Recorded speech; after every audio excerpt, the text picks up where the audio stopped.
जय हिंद दोस्तों, नमस्ते। कैसे हैं आप सब। मैं Pankaj sir mission success classes में आप सभी को स्वागत करता हूं। जैसे कि आप सभी को पता है, बेल्ट्रॉन से संबंधित हम लोग बहुत सारे वीडियो बनाए और उसमें बहुत सारे हमारे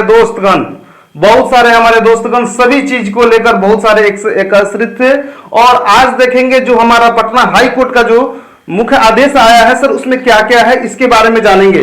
जैसे बेल्ट्रॉन जो 9808 स्टूडेंट को जो क्वालिफाइड करके और उसके बाद जो मेरिट नहीं बनाया था सर, उसके बारे में पूरे ने पटना हाई कोर्ट ने पूरे जिक्र करके रखा है। बहुत छोटे से वीडियो बनाएंगे सर, लेकिन इसमें सब चीज आपको तुरंत बता देना चाहूंगा। ठीक है, जैसे बात करेंगे हम लोग 4808 स्टूडेंट का जो क्वालिफाइड किया गया था और जो 4808 स्टूडेंट ने क्वालिफाइड किए थे उनका मेरिट लिस्ट तैयार नहीं किया गया है। मैं आपको सावधान करना देना चाहता हूं कि आप निश्चिंत रहिए, टेंशन नहीं लीजिए प्लीज। आप लोगों का निश्चित ही वो 4808 स्टूडेंट जो भी क्वालिफाइड है उनका रिजल्ट पक्का 110% बनेगा सर, इसकी दावा है। और मैं एक और बात बताना चाहूंगा कि सर इसमें किसका रिजल्ट होगा, ये भी कंफर्म बात रखेंगे। इसमें किसका रिजल्ट होगा तो आप हर चीज को बताएंगे इसमें कि इसमें उसी का रिजल्ट होगा जिसका जो सीबीटी पास है सर, चाहे वो 30 नंबर से ही क्यों नहीं पास है, चाहे वो किसी भी जाति से क्यों नहीं बिलोंग करता है, वो सबका रिजल्ट आएगा।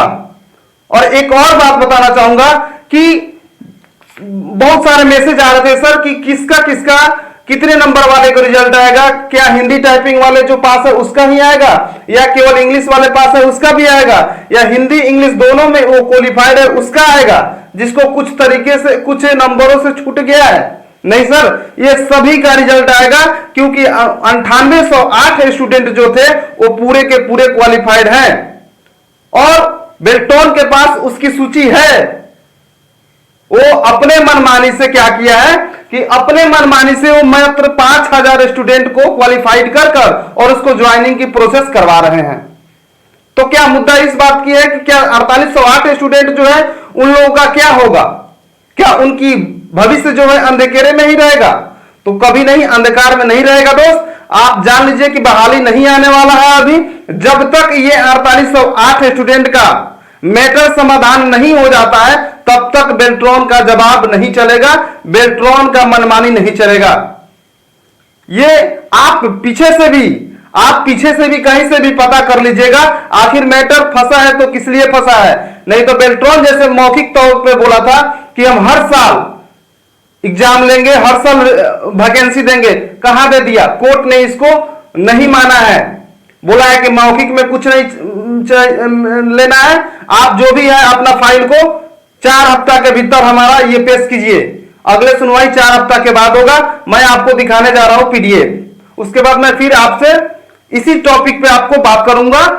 देखिए जैसे हम चल रहे हैं, कहा हाई कोर्ट जो ज्वाइनिंग पर रोक लगा दी है सर, इसको पूरे तरीके जितने सर लड़के ज्वाइन कर गए हैं वो तो बल्ले बल्ले हैं, लेकिन अभी ये रोक लगा चुकी है और इसके बाद अभी नहीं हो जा रहा है, अभी इसका ज्वाइनिंग नहीं होगा। नई भर्ती पर हाई कोर्ट का बड़ा आदेश आया हुआ है। ठीक है, अब देखेंगे सर कि इसकी सच्चाई क्या है, इसको हम लोग देखेंगे। ये मैंने पूरे आप लोगों को पूरे बनाकर रख दिया। आगे देखिए, पटना उच्च न्यायालय पटना, ये दे रहा है ना, पटना उच्च न्यायालय। ठीक है, ये जो पटना उच्च न्यायालय है इसका हम लोग को पूरा देखने को मिलेगा 19/6/2026 को। विषय की बात करें तो पटना उच्च न्यायालय का महत्वपूर्ण आदेश आया हुआ है। ठीक, यहां तक क्लियर है।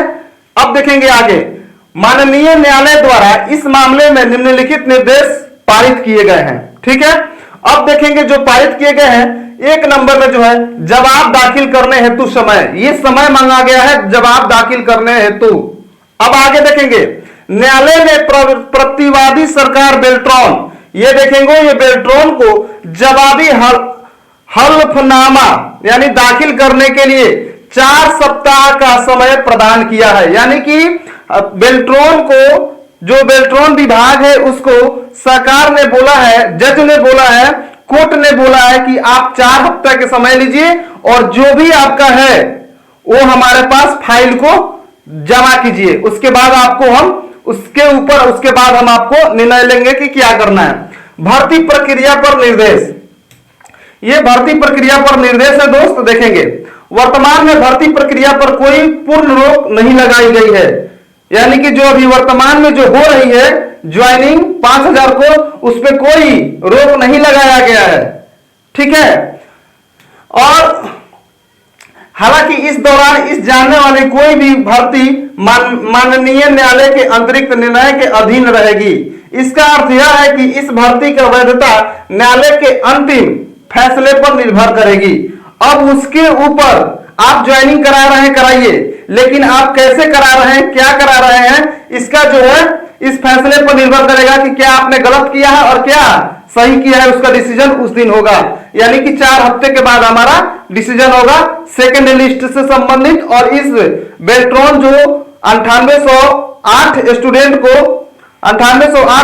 को जो है ये जो किया है उसका सुनवाई हम लोग को 4 सप्ताह के बाद होगी। अब अगली सुनवाई जो है मामले की अगली सुनवाई 4 सप्ताह के बाद निर्धारित की गई है। हमने बताया कि 4 हफ्ते के बाद यानी 28 दिन के बाद अगले मंथ में हमारा इस पे सुनवाई होगा। सर सभी लोग कंफर्म रहिए, नो डाउट, कहीं कुछ भी देखने की जरूरत नहीं है। 4 हफ्ते के बाद फिर ये बेल्ट्रॉन ने एक अपना उसके पास सारा याचिका जमा करेंगे और कोर्ट को दिखाएंगे, तब जाकर ये सही है क्या और गलत क्या है वो निर्णय ये करेंगे कौन, पटना के हाई कोर्ट ने।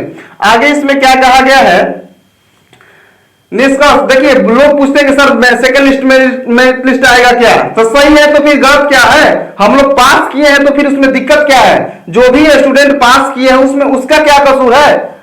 अगर आपने उसको गलत, अगर उसको क्वालिफाइड नहीं करना था यानी अपने पास उसका पूरे जिक्र कर नहीं रखे होते तो शायद ये बात नहीं होती। आपने एक बार में जैसे आपने 2019 में किया था, मेरिट लिस्ट बनाया था, जो फर्स्ट डिवीजन जो आपको सीबीटी में 30 नंबर था, जिसका 12-13 नंबर टाइपिंग में था उसका भी रिजल्ट आपने किया है, जिसका 25 नंबर था उसका भी रिजल्ट किया है, और जिसका माने 19 नंबर 20 नंबर था हिंदी में उसका भी किए हैं, इंग्लिश में जिसका 15 था ना दोस्त उसका भी रिजल्ट हुआ है, ठीक है। आज देखिए वो लोग आज लगभग 22-25 हजार रुपए इन हैंड सैलरी उठा रहे हैं सर, 25 हजार के करीब में, तो ये तो कुछ ना कुछ बात है ना। अब देखेंगे सरकार बेल्ट्रॉन को उत्तर देने तो 4 सप्ताह का समय लिया है, ठीक है।